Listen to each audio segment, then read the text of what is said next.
मैंने ए आम कोबी तक कोबीटा को भाजी देती देखो तेल भाजी देती आलू को सीझे काटी रखी आउ मसला सामान देखो बाटी देती पियाज रसुण अदा आउ गरम मसला मीट मसला सब पकई देती मुझे टाइम लगे तेल बस सामान चीनी टे पकई कलर पड़े आइलानी जेहेतु लंग वीडियो हो जाए सर्ट करने चाहूँगी आ पियाज दुईटा काटी देती पकईदेवा पियाज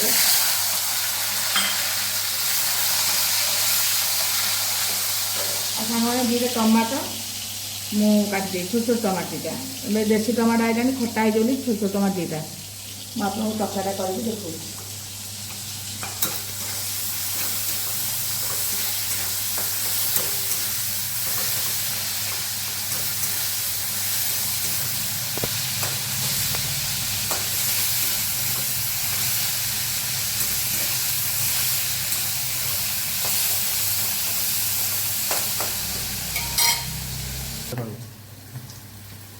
देखो देखो पियाज भाजी होगा देखो भल भाजी होगा एवं कौन मसलाटा पकड़ सामने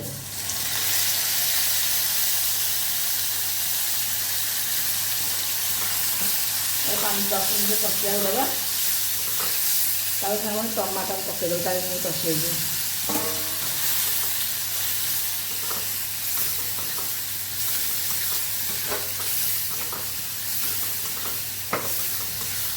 पाँच मिनट सामान कषा तापर आप देखे और स्लो आंच घोड़े दौर देखो सांग मैंने 5 मिनट होगा 5 मिनट होगा मसला देखो भला भी कषिगला देखो देखो कषिगला मसलाटा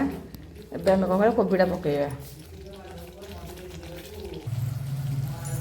एवं सांग मैंने आम कौन कर मसला होगा एवं आम कौन कर कोबीटा पकईवा देखो कोबी आलूटा पकईदेवा शीत दिनिया कोबी सांग मैंने तो कोबी रेट प्रबल अच्छे सांग मैंने रेट तो कम ना आसे गले कि 15 दिन गले कमिब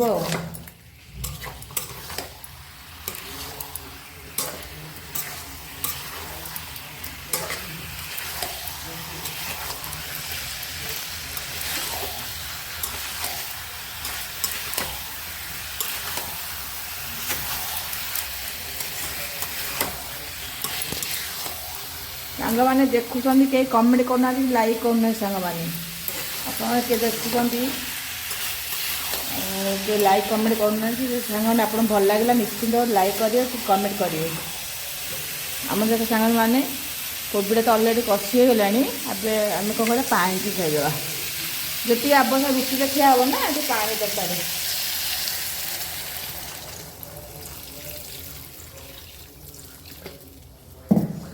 सामान आम रुटी है परोटा है परोटा खाई रुटी खाइब कि झोल टे दरकार मैंने देखूँ आपको 5-10 मिनट खंडे दबा टे फुटिया दबा धनिया मत सांग मैंने बढ़िया लगे धनिया पत्र मो ना सरी जा 5-10 मिनट फुटिया छाड़ीदे तापर मुझे देखेबी आप रुटी तरकारी केमती रही सांग मैंने जय जगन्नाथ।